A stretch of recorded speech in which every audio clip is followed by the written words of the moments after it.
ప్రతిపక్ష నేత స్థానం కావాలంటే 10% కావాలా, 18 సీట్లు కావాలి.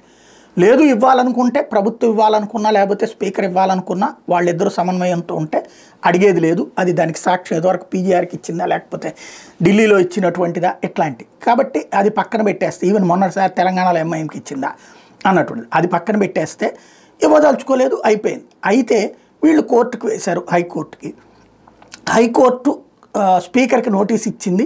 స్పీకర్ దానికి సమాధానం చెప్పట్లేదు. తద్వారా వాళ్ళు ఇట్లా చేస్తున్నారు కావాలని అన్నటువంటిది మొన్న ఏదైతే జగన్ చేసిన విమర్శ మీద ఇవాళ తాజాగా స్పీకర్ అయ్యన్న పాత్రుడు తీవ్రంగా స్పందించారు. ఒక లేఖ రాశారు. ఆ లేఖలో బెదిరింపులకి వాటికి పాల్పడ్డారు. తర్వాత హైకోర్టుకు వెళ్ళారు. హైకోర్టు స్పీకర్కి అట్లాగే అంటే స్పీకర్గా నాకు అట్లాగే కార్యదర్శికి నోటీసులు ఇచ్చింది. ప్రభుత్వం తరపున వాదించే లాయర్ ఏమన్నారంటే దాంట్లో వీళ్ళిద్దరిని పార్టీగా చేయొద్దు, మిగతాది సమాధానం ప్రభుత్వం చెప్తుంది అన్నటువంటిది చెప్పారు. అందులో తప్పే ఉంది. స్పీకర్కి నోటీసులు ఇచ్చే అధికారం ఎందుకు ఉండాలి న్యాయస్థానానికి, అట్లా వద్దన్నదే వాదించింది.